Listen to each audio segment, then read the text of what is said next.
Hello everyone and welcome back to the Mental Rampage and my Dark Souls playthrough. We're on episode 3, or part 3, I guess, I refer to them as, and yeah, we're gonna just jump right back into it. First thing I'm gonna do is I'm going to show you where the Claymore is. In my opinion, the best strength weapon of the game. There are some contenders, but it is widely considered to be, if not the best, in the top 3 strength weapons. First thing you do, run out here. Make sure you duck behind this space real quick. He's going to breathe fire. That's going to kill all of these enemies, so you don't have to worry about them. This is actually an early way to farm, if you are so inclined to do so. You can run up here, do this. He'll kill all of these enemies. You get exactly 555 souls. What are you going to do? Okay. Grab this.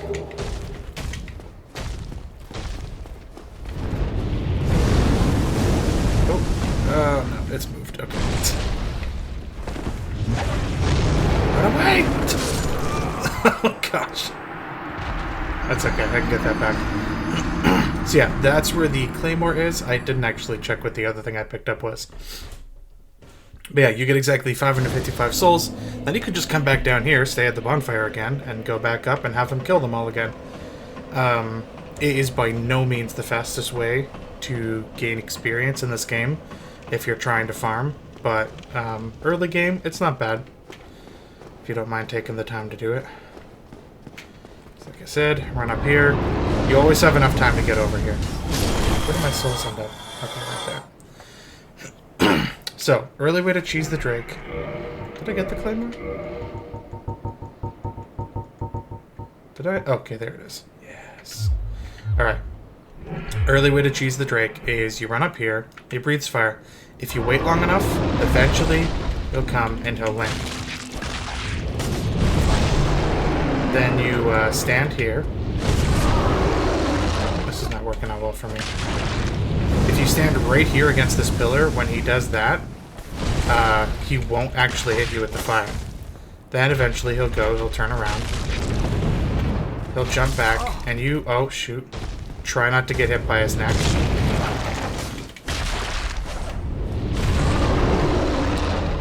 But yeah, then you just follow him, and you go down here.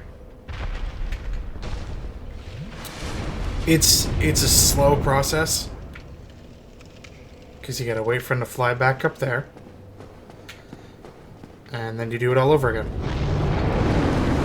And it's not a perfect system, because like that stomp thing, he doesn't normally do that, but when he does, obviously that's hitting me anyway. You can use a shield with 100% and hit him a couple times and then face him with the shield. That'll slow you down, you'll lose some stamina, but you'll have more health saved up over the long run. Because even when he lands after this would hurt me if I didn't put up a shield. Whoa. Got launched a little bit there.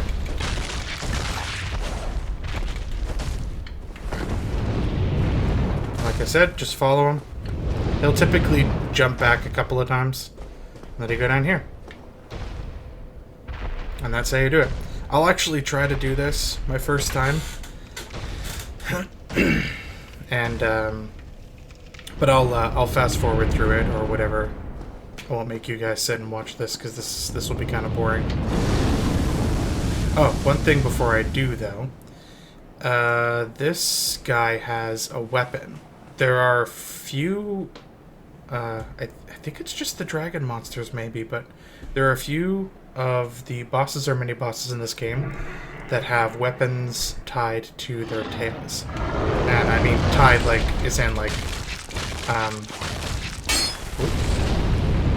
this is an unfortunate one that he can do, because if he does that, which he doesn't do very often, but if he does do that, where did you end up? Whoa, shoot. Yeah, I'm probably dead.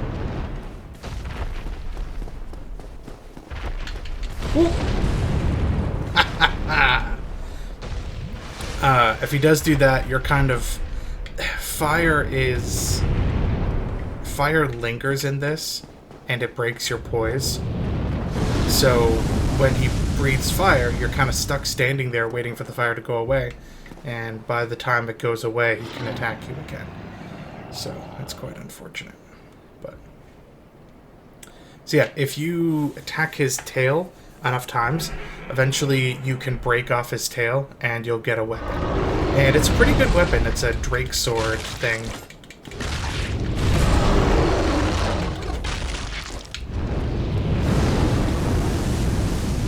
It's a pretty powerful weapon.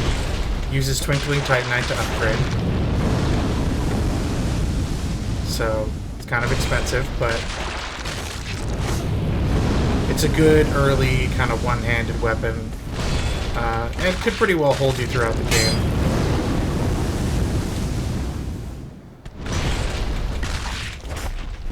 Oh shoot, of course he's doing that one.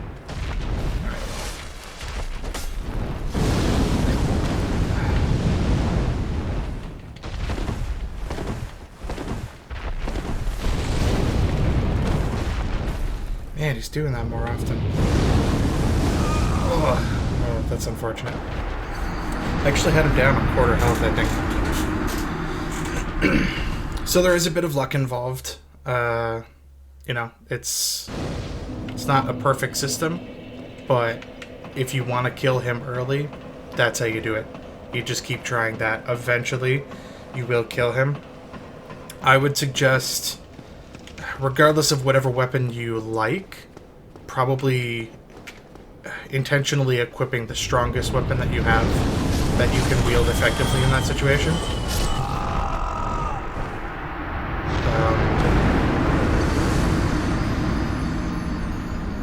I don't know what just happened there. Well, I lost my souls, but that's not a big deal. I didn't have that many in the first place. That was a glitch. I have never seen that before. That was interesting. Okay, cool. Well, main thing is I have the Claymore now. So when I say strength weapon, dexterity weapon, things like that, if you didn't know this, underneath the attack things there, wait, can I... No, wait, where's the... There we go. Here, so parameter bonus. The degree by which an attack is boosted by player strength, dexterity, intelligence, and faith. So underneath that, you have C, C, and then those last two are blank. First one is strength, second one's dexterity, then faith, then intelligence? No, then intelligence, then faith. Basically what it means is if you see my attack stat, it's 103. And then you can see plus 27. That plus 27 is a bonus that I'm getting from my current strength stat. It has C scaling with stat, or with strength, so it goes up certain percentage based off of how strong I am. That means I can upgrade the Claymore to its max strength, and that's as strong as the Claymore gets. But as long as I keep pumping up my strength, I'll keep getting more damage because it keeps scaling based off of my strength stat. So this has C, strength, and dexterity. Sorry.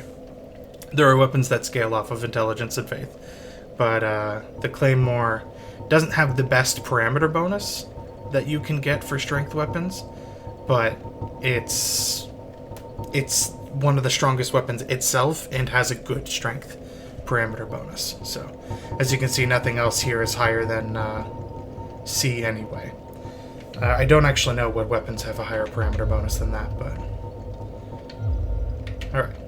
So, that's strength weapons explained. I guess we'll move on from this area. There's that one door that we didn't unlock, but I can show you that after I'm done with the undead. Or the undead burg, yeah. I forget where... Oh, I'll show you another technique in a moment here. Oh, I forgot you were here. Ooh. Excuse me, sir. Ooh. I meant to kick you off, but that works. The other technique is right here. You can see the drake's tail. I don't think you can kill the drake this way, but if you're patient enough, because the other technique that I showed you doesn't really give you a good opportunity to get at his tail, you can just keep shooting his tail with arrows here. You need a lot of arrows, like a lot. And it's not the easiest target, but if you stay aimed in the same spot and you get the timing down for where his tail will be, eventually you can pretty much hit it every time. And again, if you're patient enough, eventually his tail will come off and you'll get the weapon. It doesn't drop or anything, it just instantly goes into your inventory. So, there's that. I'm gonna get poisoned here, aren't I? Yeah. I don't know why, but I'm not hitting them. Oh, being all careful, huh? There we go. I think there might still be one more. No, they all followed me out. Okay, cool. I can't remember where... Actually, I think I do know where he is. There's a sorcerer and a pyromancer that you can get. You can save them, and they'll show up at the Firelink Shrine, which is nice. I'll show you this too. Another one of these things that if you're unwitting enough to try to check something out, Dark Souls will mess with you. And this is one of them. I have to go quietly. Right up here. You've got another Black Knight. And this guy has a great sword. If you can kill him, you will get that great sword. Quietly. He'll aggro if you're too loud coming up there, so... I'm pretty sure if you kill him, he drops that greatsword. It's either him or another Black Knight. Honestly, I can't remember. But it's an okay weapon. It's super heavy and very slow. And even if you meet the strength requirements, it's still very slow. So. Oh, should have went with a quicker attack. So good. But yeah. I'm not going to mess with him because I don't need to. He doesn't have anything that I could use. So here we have... I don't actually know what those guys are called. It's a big boar. He's completely encased in armor. So he can be a tough enemy. Unless you cheese him, like I do. You'll notice a consistent strategy here.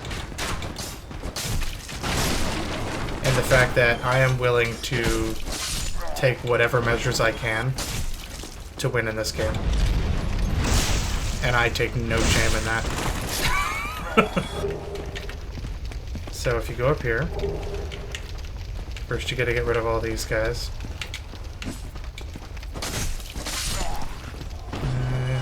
One more.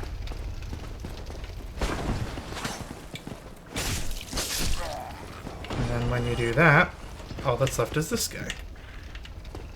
Can I lock onto him from here? Oh, gee. How many of there are you? Of you are there.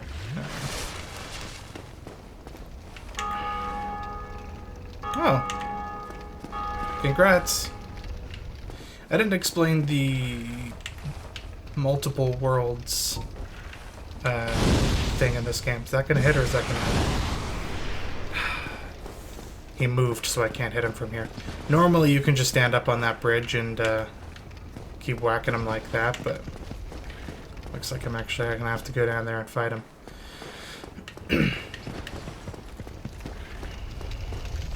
Let's get this out so I get that stamina boost. Hello.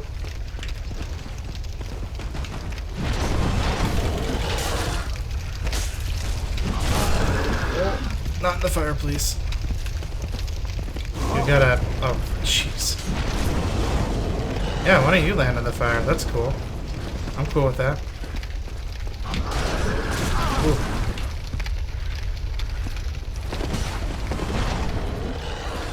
See, that was that aura around me was the defense and... That, gosh darn it, this fire!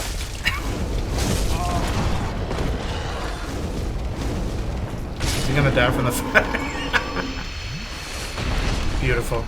I honestly have no practice fighting those guys because I always kill them from up there. Usually I have a bow and arrow on me by this time, but I haven't really been focusing it. Actually, do I meet the requirements to carry this right now? I do. Ah, yes.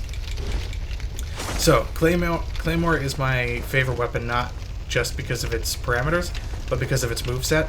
So, one-handed, you've got these big sweeps. Now, they are slow, but for taking out multiple enemies, this is incredible, because it deals a lot of damage. When you upgrade it, it'll kill things instantly, and it can hit everything. And then if you need to, in a pinch, you've got the stab move. The second one is a slash up, but that's not as useful. So that is mostly important because if you're in, say, a tight hallway, the slash move can sometimes get stuck on the wall, whereas the stab won't. But where it really shines is in the two-handed, and that's where I mostly use it.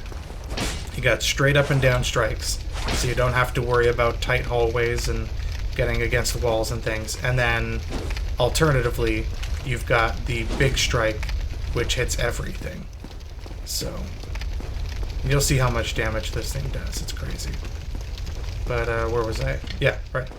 Yeah, see, actually, like, this hallway right here. So this guy's trying to lead me into a trap.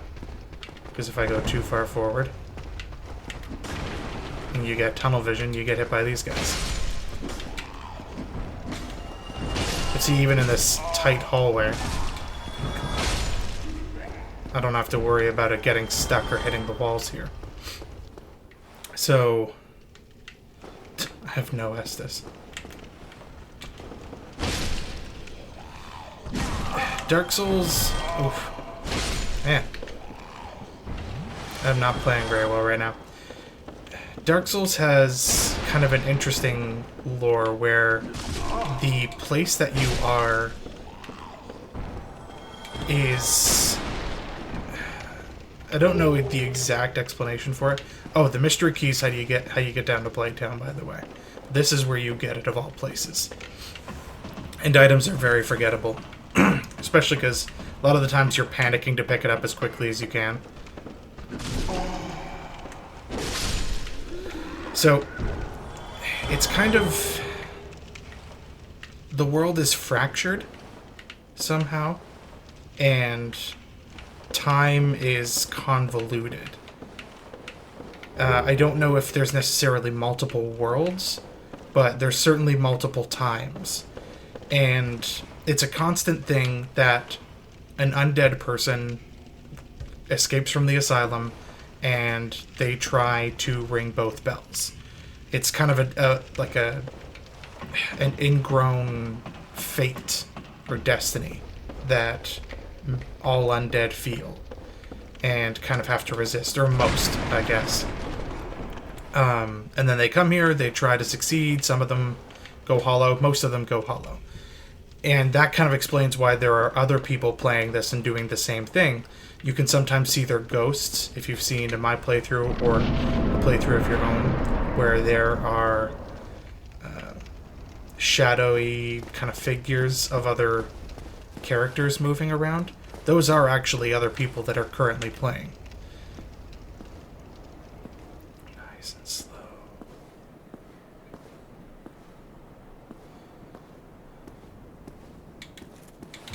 So where that bell rung, that was actually someone else playing this game right now at the same time that I am, who got to the bell, beat the gargoyles, and was able to ring the bell. And that's the reason why the multiplayer is so convoluted, because it's other people in their own timelines. The time is all wibbly-wobbly, timey-wimey. So their timelines can mesh with yours and create... and they can help you out. That's how the summon signs work. That's why Solaire said, you know, like, right now, we are in the same area, but we won't always be, necessarily. Gotcha. So strong. There's was too far away. I don't even have to kick his weapon away. If I can just smash it away, I win. Yeah, illusory wall. That's not actually an illusory wall. People do that all the time. It's a lot. There's a lot of trolling on this, where they're like, "Oh, this is an illusory wall," where it isn't. And this really does look like it would be a spot for one. It kind of dips in. You think it would be, but it's not. I know where all the illusory walls are in this game. Yeah, let's go this way. There's a bonfire over this way. So yeah, and that's when he said, you know, our worlds won't always be entwined. Like, we were kind of occupying the same world at the moment, but that's not always going to be the case. You know what? I'm just gonna... Oh, that's not what I wanted to do.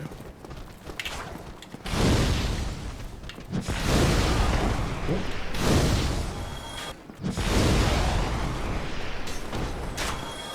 I was gonna say, you did die, didn't you? Dodge. Dodge. Oh, he didn't die. There we go. Once I upgrade this claymore, it'll be a lot more effective. It'll kill those guys in a single swing. Yeah, let's go to the bonfire first. Yeah, I think it's a kind of a cool community aspect. That when other people ring the bell in their world, you hear the bell ring. You can actually see people moving around. Where your games connect for a moment.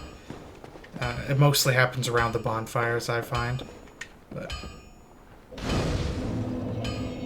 I really need my Estus flasks refilled. I should go get the Rite of Kindling soon as well, but... let's go to Andre first. I might be able to upgrade this. So down below here... we have Andre.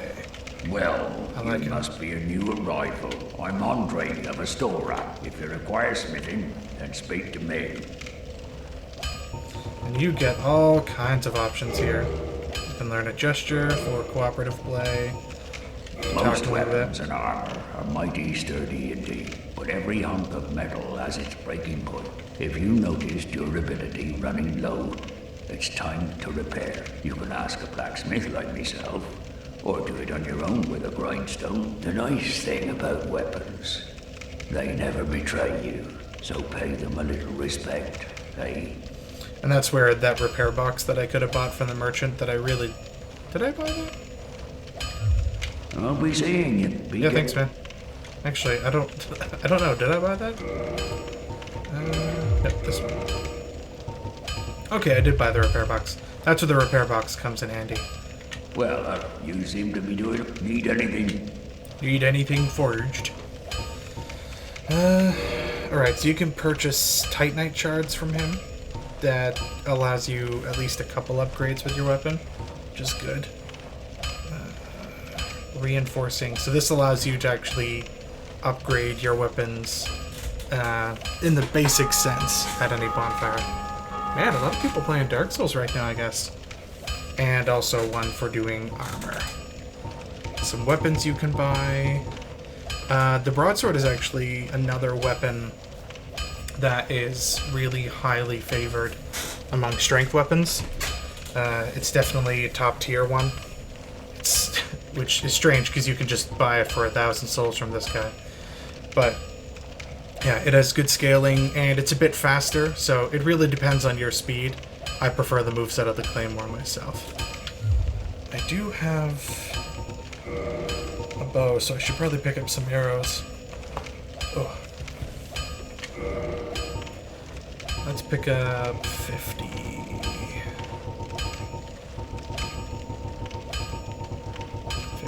50, 50, 50. Okay. Alright, let's repair.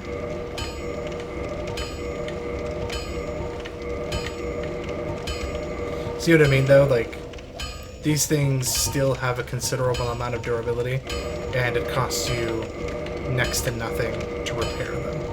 So the whole repair aspect of this game really seems like a secondary aspect, like they just kind of threw it in. But so modify. Okay, yeah, well, I gotta get the ember. So every weapon can go up to a +5. You have to pay, and you need certain materials to upgrade them every time to get them to a +5, and then at that point you can modify them and change them. You can simply make it so that you have access to go up to +10. You can make it a fire weapon, a lightning weapon, a magic weapon, and those do change things. I think lightning weapons have a faith scaling component. Magic weapons obviously have an intelligence scaling component. So there's a lot of different things you can do in this that's pretty interesting. But I'm definitely going to start upgrading this.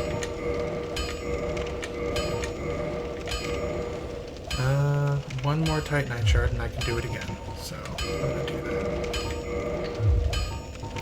I might need to, yeah. Don't get yourself knight. Neither of us want to see you go hollow. I just need... No, I didn't want to do that. Where did you go? There. And I just need some souls. Let's equip this and see how much I get from here. 400 each? That should do it. Did I need 1,000? Well... Reinforced weapon. There we go. Beautiful. Oh, still just Titanite shards? I might actually upgrade this again. I'm gonna do it. Knight.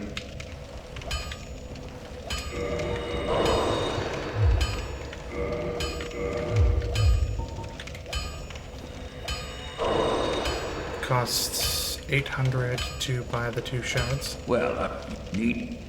And then I think 400 to reinforce. Oh, they're more expensive now. That's okay. And then what does it cost to reinforce? 400. Go get yourself knight. Thank you, Andre. Well, I think I need a Titanite chunk to do it the last time, which actually, I have Titanite chunk. No, still Titanite shards. Ugh. You know what? I'm gonna do it. I'm gonna go all the way because I think I can afford it with these souls that I have.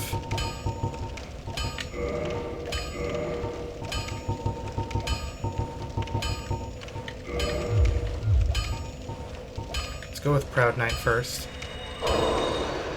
2,000 souls. I'm definitely gonna need both. It cost me 1,800 to buy those 2 Titanite shards. Well, you need... Unless he runs out of Titanite shards, that would be unfortunate. Yeah, 2,400 souls. And reinforced weapon. +5. Beautiful. I should have kept track of how much damage I went up there. But it would be a pretty significant amount. I think I remember when I looked at it, it was 100 and something base damage. So it's 154 base damage. So in upgrading it to +5, I've gone up about an extra 50% of its overall damage to get to +5. So, and that makes a difference. It does. Well, you can upgrade armor in this game. It's not supremely important, to be honest. But, you know, if you have the money, or if you have the souls, and the shards and everything to do it, I would definitely focus on weapons first. Armor is very secondary in this game. Yeah, everything's repaired. I'll be seeing you. Claymore's upgraded to +5. And I'll show you something. We are actually there just the end of last episode. If you see this guy, this is the same guy that I came up from behind in the end of the last episode. It's a Titanite demon. You kill these guys and they give you a Titanite chunk, which I believe you need Titanite chunks for the upgrades. If you modify your weapons that you can go past +5 all the way to +10. They're not supremely difficult. You just gotta learn how they work, and you can kill them pretty relatively easy. They don't have a huge health pool. But yeah, behind him's how we get to the grove. And actually, I'll show you. He's not going to follow me. He can't fit through that door anyway. Remember that key that I mentioned in the last one? Crest of Artorias. Crest opens sealed door in Heart of Forest. So that's how you get in there. And I don't think... I'm fairly certain you don't actually have to go back there at all in this game. Trying to think... You fight Sif, but you don't... Oh no, you do have to fight Sif. Okay, no, you do eventually have to go back there. Alright... Let's get my strength up to 20. So it was 43 scaling before, and now it's 63. It went up 10 points of damage. So the scaling makes a pretty significant difference. Here we have Sen's Fortress. This is the area that you can go to after you ring both bells of awakening. This door will open. Hello. It's probably my favorite NPC in this game. Sigmire of Katarina. Oh, forgive me. I was absorbed in thought. Yeah, I could tell. I am Siegmeyer of Katarina. Quite honestly, I've run flat up against a wall. Or a door. Or a gate, I should say. The thing just won't budge, no matter how long I wait. And oh, have I waited. So here I sit, in quite a pickle, weighing my options, so to speak. Reason I say you should exhaust characters' dialogue is because some characters actually move along through the game with you. Not that they literally follow you, but that as you move through the game, you'll find them in a different area later on in the game.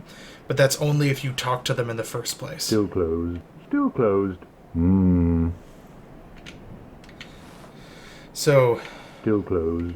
Still closed. If you care at all about kind of seeing them move forward and actually being able to summon them for later boss fights, make sure that you exhaust their dialogue to the point where they start repeating themselves. And you will see them later on, or will be able to see them later on.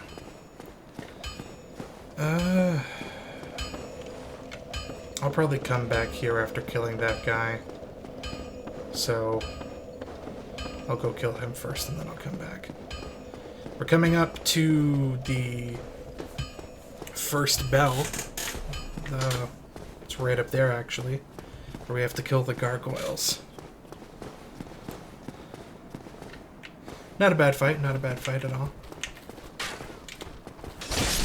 Yeah, one hit. Whoa. Should have dodged to the side. Wow. I've never heard this many bells rung playing. There are a lot of people. I'm glad I'm not human, because that if there's this many people playing the game, I would probably be invaded so much. And I do not care to be invaded. Ah, there you are. Oh! Let me lock onto you. Alright, follow me out here. There's a sorcerer up on a balcony to the left over there, so if you're going to fight this guy, it's best to take him this way from the back of the cathedral and lure him out so you can fight him without having to worry about being attacked. Not that he's, again, supremely difficult. He's very slow, so if you just take your time, you'll be able to kill him pretty easily. Yeah, should be able to see him now. Right there. That jerk will fire at you the whole time you're over here. I think this is a Firekeeper soul. Yes. Gonna get a +2 Estus. And there are those guys. I should probably go open that gate. Yeah, I'll take them from the front over here. So there were the two different ways that I could have gone. I could have gone to the right there, down some stairs. that would have taken me to the front of the cathedral. See what I mean? Just that upgrade. I mean, you know, that was upgrading it 5 times, but now that's an instant kill for that guy. But yeah, if you go this way, you can get to the front of the cathedral. And this isn't the way that you want to attack the cathedral. You're better off going the other way, using that bonfire, and then luring that guy out and fighting him by himself. You don't want to have to fight him with these 2 guys. Actually, I think 3. Yeah. Oh, nope. Oh, come on. My camera flipped around because I tried to lock onto him. Instead of locking on, it just flipped me around. Then he got to, There we go. It's okay. I'm going to go back to the bonfire before this anyway. That big iron guy isn't going to come back. He's like Dark Knights. Like the Dark Knights. I think there are more of him later on. He's just considered a regular enemy. But at least this first one doesn't come back. So come over and get this item. And I don't know if you noticed, because I ran up the stairs. Halbert's not a bad weapon either. But when you show up on the other side of this gate is where I fought that big boar guy. Okay, no, wait. The basement key is what takes you down. What's the mystery key do? I can't remember. Anyway, yeah, where that boar was. This is the other side of this is where I fought that boar. One guy runs up these stairs, and he closes this gate on you. So you have to take that roundabout way to get up here. So it's not a bad idea to come down here and open it up. Just so that way if you're traveling back through this area again, you can get back here a bit faster. I don't think there are any items in here. No. Alright, we'll go stay at the bonfire and refill my flasks. Oh, wait, actually, I'm a big dum-dum. This is a huge thing. Dark Souls is notorious among the people that play it for having really good shortcuts. You feel like you're traveling really far away from an area, but Firelink Shrine, that first bonfire that you go to, everything links back to there. Eventually, there are all kinds of shortcuts spaghettied throughout the map. And it's so convenient. Because here we are, back at Firelink Shrine.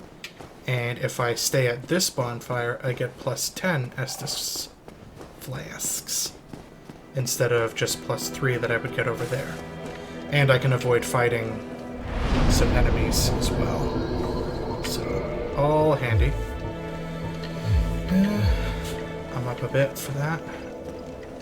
Is there anything I want to show you while I'm here? There is that door that I forgot to show you. I'll show you it and then I'll move on. Oh, wait. I know one thing I definitely want to do. Hello? Yes, please. Thank you. Go down here. Yup. Back down to the New Lundo ruins. Whoop, careful. The elevator stays at the last place that you left it. So if you didn't send it back up last time you went down, it's not going to be here, and you can just fall down to your death.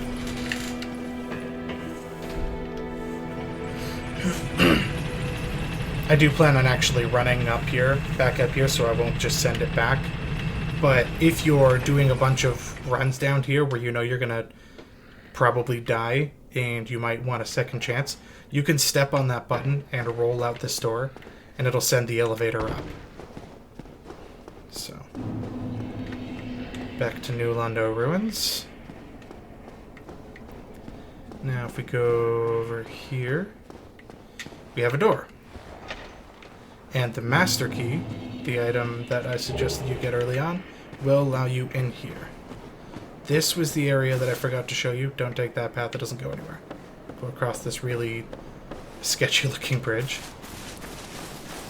And there's some items over here I could grab, but I probably won't grab them because I don't need them at this point in the game. So as you can see up on our left, we have the front half of a big old Dargon. Big undead dragon. If you... I don't know if it's just if you pass him. Certainly if you attack him or if you try to take any of those items, he does actually get up. And he's fairly formidable. He has some big poisonous breath weapons that he does, and some slashing moves that are pretty hefty. Usually I just cheese him like I do other things because he can't move from that spot. So you can just like stand here and just keep shooting him with arrows until he dies. But past him is a path that goes farther down over there to where I got the red tearstone ring. I don't know if you can see, but I can see the slight blue image of a drake over there.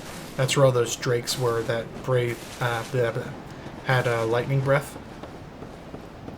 So that's actually the fastest way to get the red tearstone ring, not the way that I went. But that's probably an easier or a faster way to get, or not faster, an easier way to get there.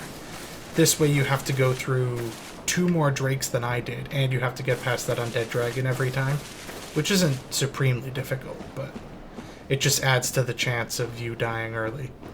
And this actually goes down to Blighttown, so if you want, you can go to Blighttown right away, like instantly from starting the game, if you have the master key. But I wouldn't suggest that because Blighttown is set up to be the second place that you go to for ringing the bell. So its enemies are more difficult instinctively.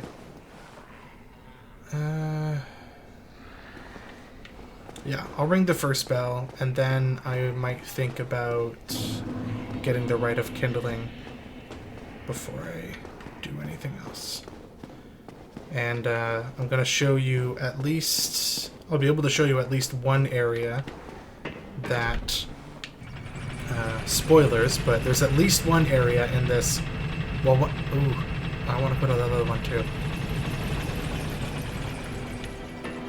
What's in that other one? I'm trying to remember. I might have to do some research to remember. Oh, there is the one thing I need. Okay. I'll do that at least.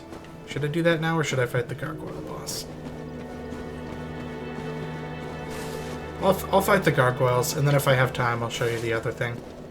So, let's do that. Righto. Yeah, there are 2 areas in this game that I am impressed anyone discovered existed. Because they both are in very strange places that most people wouldn't think to look. One of them is definitely set up 100% that you're not supposed to be able to know that it's there. The other one I could see you working it out if you were curious and if you were looking around, but one of them's just silly. Anyway. So yeah, if you start from the the Firelink Shrine, you can go up this elevator and skip a bunch of enemies that you won't have to fight.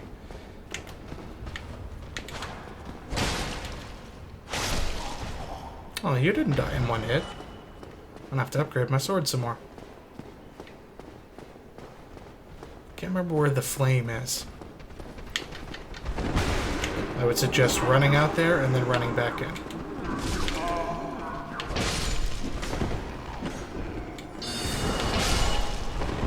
Because there are, as you can see, an entire army of undead minions that will attack you.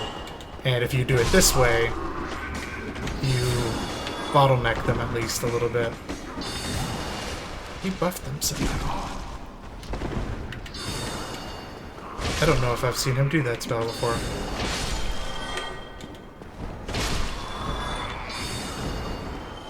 And they're really weak enemies, but with enough of them, they will kill you. Do you drop an item?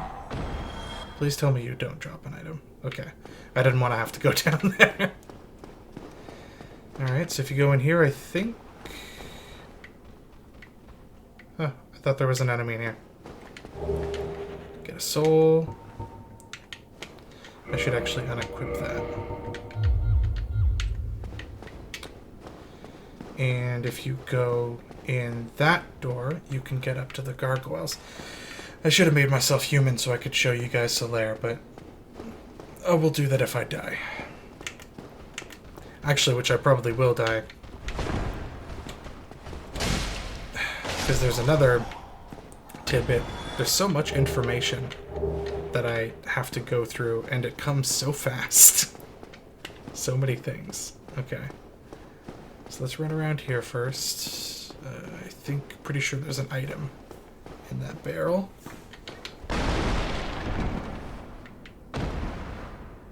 There we go. Some humanity. Ooh, do I have a slow... I have a slow roll. Oh, that is unacceptable.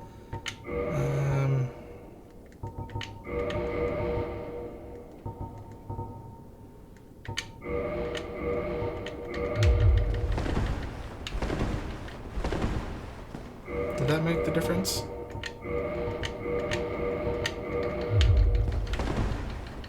No, I still have the same roll. I think that's medium. That's medium roll. I have to live with medium roll.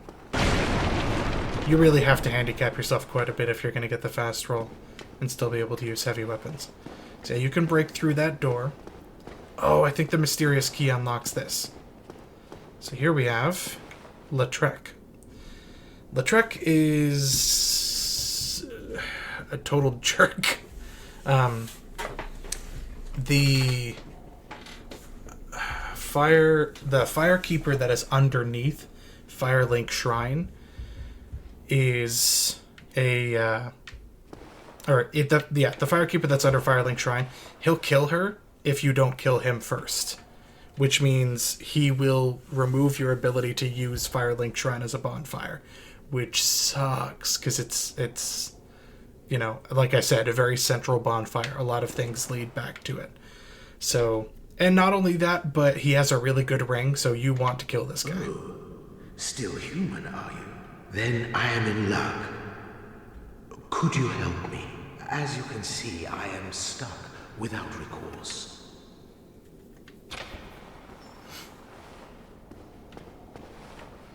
So yeah. He might seem like a nice guy, but he is not a nice guy. So you should definitely kill him. And like I said, the ring that you get from him is really nice. You leave me no choice. I was once grateful to you.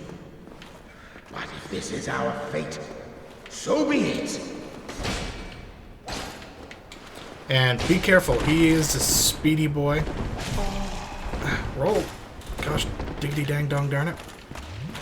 Nope.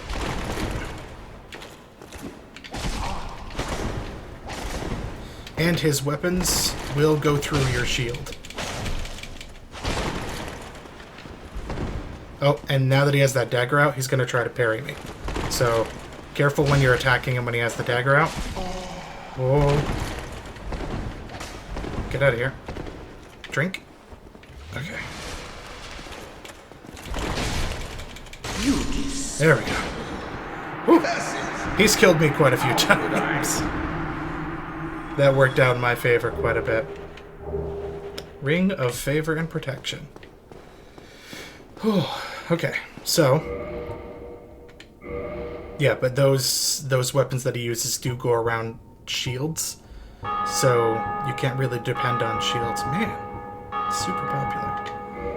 The Ring of Favor boosts HP, stamina, and your weapon or your equipment load, your ability to hold stuff and still be quick. So it is a really, really good ring. But it breaks when removed.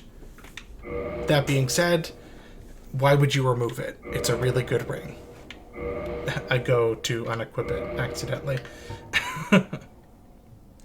Ring symbolizing the favor and protection of the goddess Fina, known in legend to possess fateful beauty. But yeah, it's super good ring. So I usually just switch out the other ring if I need to switch rings for some reason. But I keep that one because that is a very good ring. And like I said, you got to be careful with that guy because if you don't kill him, he will kill the maiden. I feel like there's a series of circumstances that cause him to do that. Obviously, unlocking him, I think, is one of them. But, yeah. So, here we go. First bell to be rung. It's so weird that you just fall when you get out of there. Is the gargoyles. Let's do this.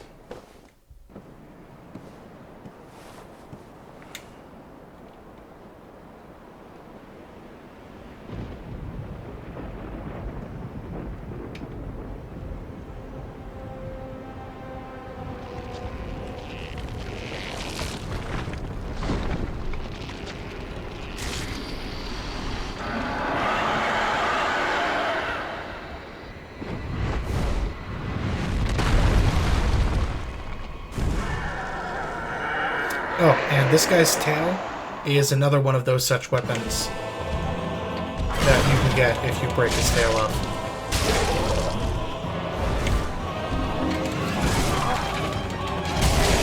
There we go. Got it. It doesn't take a lot of damage to get that one. And we have the second bell gargoyle. Oh, it showed up behind me. No. I could not do anything in that instance. I was completely stun-locked. Oh, interesting. The other guy shows up without a tail. If you've already cut the tail off. Alright, well. Back at it again. Such is Dark Souls. The game that teaches you patience. Or, you know, you just rage quit and don't play it. Either or. Go back up and take him on again.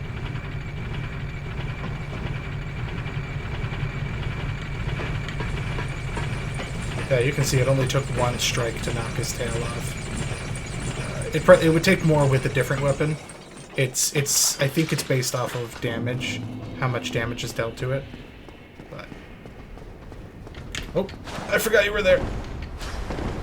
No, roll the other way, you fool.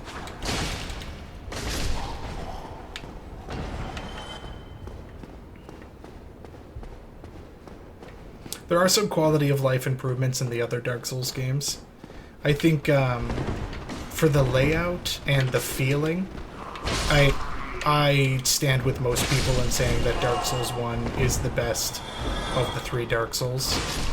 Certainly for, I guess, I think in part it's hard to replicate the feeling that you get from the first Dark Souls, because if you're playing one of the other Dark Souls, most likely you've played the first one.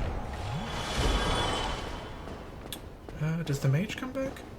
Oh, he's a one-time kill too. I didn't realize that, or I forgot about that, I guess, but yeah, it's hard to replicate the feeling that you get your first time playing through Dark Souls 1. There's just something magical about the feeling of despair that you get from this first game. But the other games do have some quality of life improvements for making the tracking, like the dodging and stuff like that, a little bit better. Oof, I am not doing well. I'm just gonna drink an Estus. Alright, let's try this again.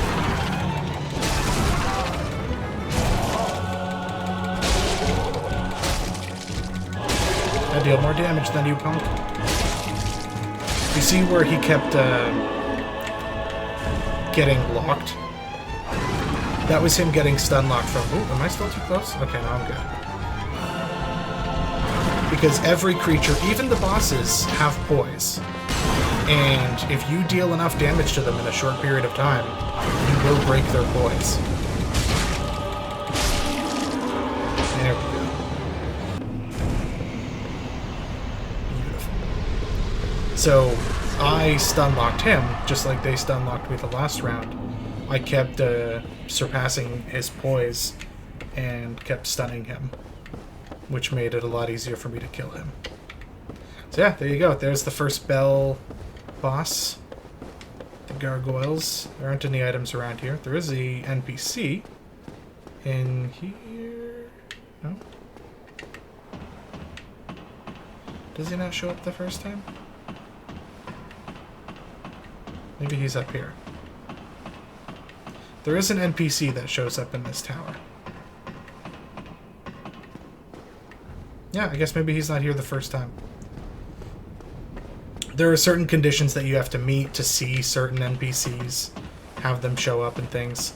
That's one of the reasons why, I mean, if you want to play through Dark Souls your first time without looking up any information, that's admirable, you know, and kudos to you.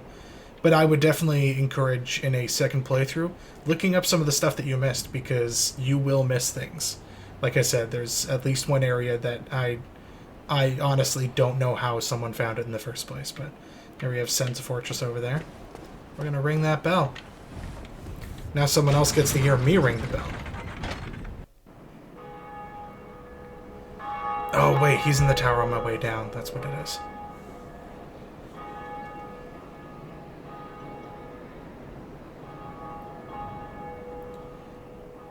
It's really neat if this is the second bell that you ring, because Sen's Fortress is right over there, so it continues the cutscene over there. But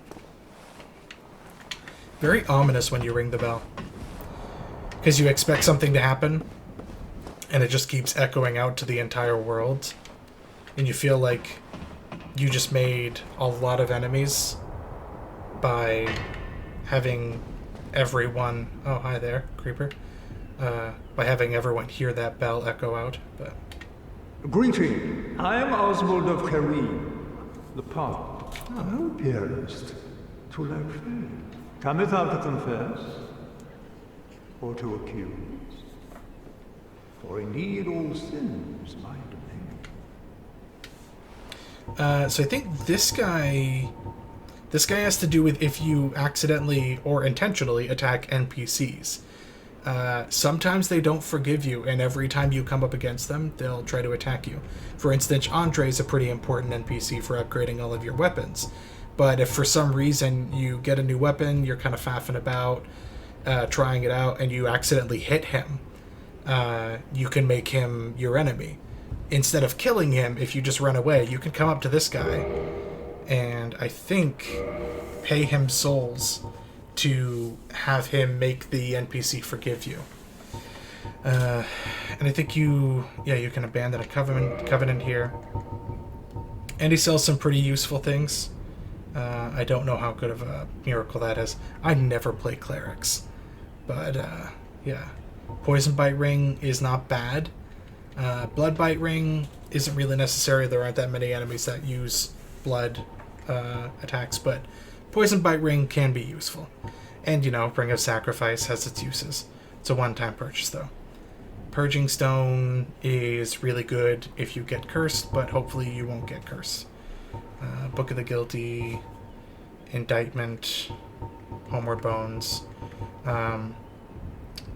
Report the trespass of an invader. So someone invades your world, you can report them. And then I think with the Book of the Guilty...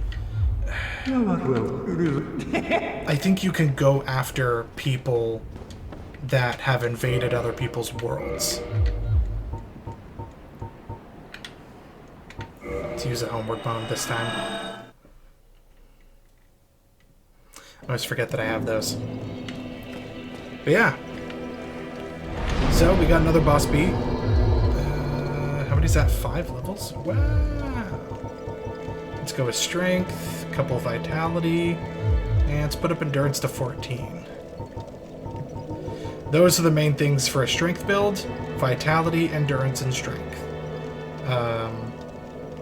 Health, Stamina, and Strength. Especially if you're using a big weapon, Endurance is nice because that means you get more swings before you get too tired. And I think everything... Oh no, Endurance affects your equipment load. So also the more endurance you have, the bigger armor you can wear. And bigger weapons you can wear before being injured. So that's nice. Alright, well, that's all that time I have for today's episode. So, we took out the gargoyle demons and all that. Tomorrow, next episode, I'm going to show you how to get back to the Undead Asylum and get the Rusted Ring, which removes any slowness from moving through deep water. Cough, cough, Blighttown, cough, cough, poisonous swamp area. The Rusted Ring is really, really helpful for that area. And it's in a place that you normally wouldn't think that you could get to. So, but anyway, I'll show you how to get there and show you how incredibly useful that thing is. And if by chance you've played through Blighttown and actually gone through that area already in your playthrough, cough, cough, someone that I know, you might be a little bit sad that you didn't know that it existed before you went through that pain. But in any case, I'll see you all guys in the next episode. Bye.